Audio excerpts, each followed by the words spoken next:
with regards to the score, I didn't think it was necessary because I wanted the character.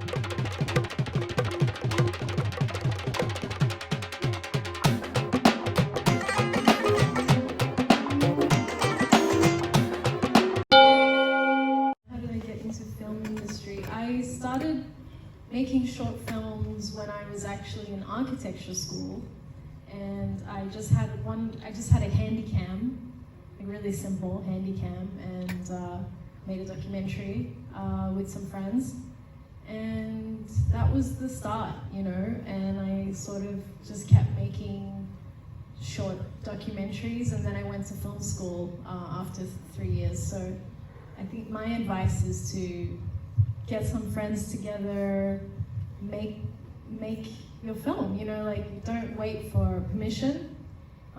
Take your iPhone, take whatever you have, and you know, write a script and just make your short films and experiment, and yeah, just don't let anything hold you back. I was interested in film from a pretty young age, and just found a way to meet other people that were interested in film, making films.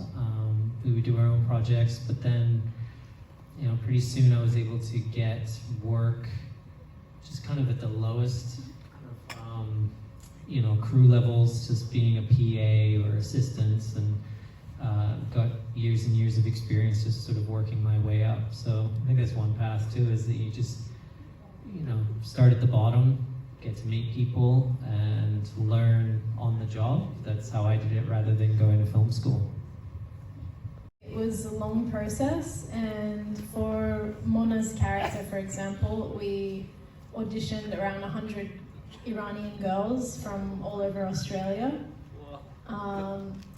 through Zoom, because it was during COVID, but it was through all of the Persian schools, and Selena, who plays Mona, was one of the girls from Melbourne who got shortlisted.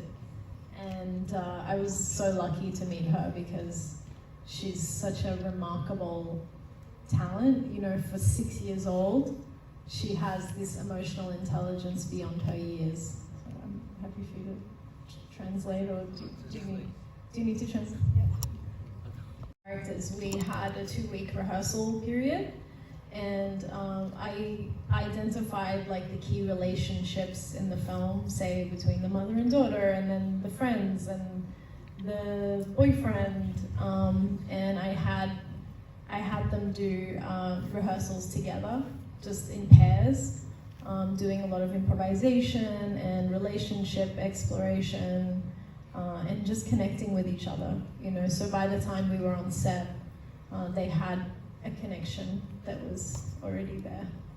Oke, berarti ada 2 minggu waktunya. Ini mungkin kalau di Indonesia kita bilangnya proses readingnya gitu ya. Dari 2 minggu ini selama proses reading, buat mereka membangun koneksi. Tapi tidak hanya itu aja, mereka juga mempelajari bagaimana cara bertutur kata, baik itu intonasi atau pengucapan pelafalannya gitu teman-teman. Ada yang mau ditambahkan lagi? Do you want to add more to your answer? Did I answer your question? It's Okay. Thank you.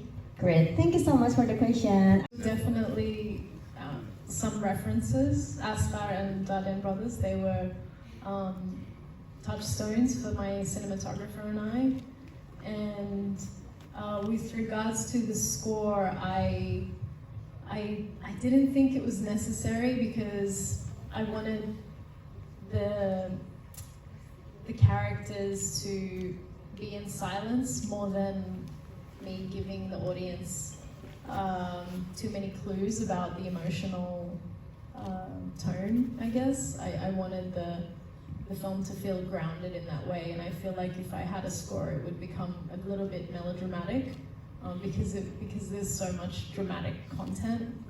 So I just didn't want to underscore the emotion too much. But the songs that I chose were very particular and, you know, of the time, and you know, relating to Persian culture and music, and so yeah. Oke, terjawab Mas? The answer is yes, we shot in Melbourne, And the second one was, yes, it was incredibly difficult. I mean, Kieran was a witness to a lot of the hardship and challenges that I faced, because it was very triggering, you know, revisiting the memories, and especially because the performances were so good. You know, on set, I would just go back to my child self and have to take a break and come back and direct, and so it was really hard.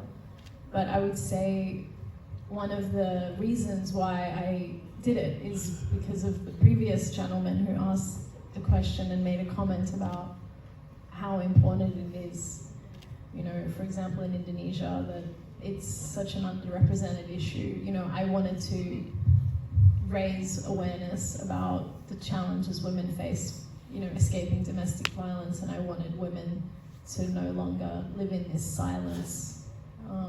So that's the reason why I made the film. Okay. Yeah, I mean, with regards to the cinematography, it was handheld, a handheld camera, so it's you know, I guess lends itself more to documentary filmmaking, but there's many films that are shot handheld, and we wanted to put the audience in the experience of this mother and daughter, in the subjective experience, and that's why we decided to make it handheld, so we could follow them and see the world through their eyes and be very fluid with how they were occupying the space.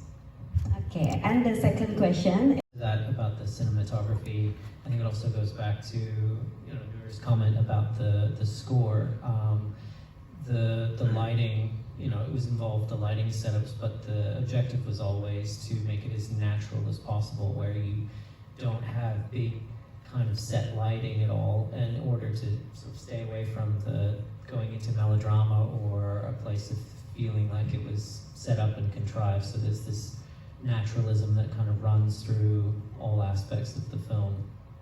Similar reason with the birds is, well, there's two things about Australia. Firstly, I don't know if anyone here has been to Australia, but Australian birds are so special in particular. The melody, the way that they sing, for me, it was important for Shayda's journey to let go of that fear. She's able to then embrace nature, embrace birdsong, and so that's why I chose it for that ending moment, because it's a feeling of freedom and of lightness and letting go. It sounds like So much for your empathy and compassion. That's really kind of you to say those things. With regards to Selena, you know, she comes from a very happy family. She's never experienced any kind of trauma in her life, and my main responsibility was to protect her from the themes of the film, and I made sure the entire time that she wasn't exposed to anything that was negative or that could traumatize her. And we did 2 months of rehearsals to make sure that we could find all of the substitute situations so that she's never exposed to anything. And to this day, she hasn't seen the film, she doesn't really know what it's about. She just thinks it was a fun experience. So yeah, it was my primary responsibility was protecting her, and then the second one was making a good film. okay, jadi teman-teman tadi What was the second question? Oh, about Kate Blanchett. My co-producer Vincent Sheehan, he had worked with her on a previous film, and he took the script to her just before we started raising financing. She read the script, she loved the script, and we had a meeting on Zoom because she's in England, and yeah, she came on board because she believed in the vision of the film, my vision of the film, and she also said that she related to the script as a woman. You know, she felt a deep connection to the protagonist, and she's a big champion. She's a really big champion for the film and for me, and I feel really grateful that she came on board.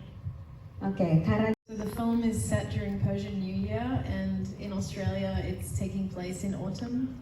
So it had a lot of symbolism for me growing up, because Persian New Year is typically during spring in Iran, but in Australia we experience the complete opposite, you know, with the leaves falling and the shedding of trees, and so that imagery was really important for me because it was also relating to Shayda's emotional journey of letting go of the past and you know, finding a new beginning. Okay, and how about the music?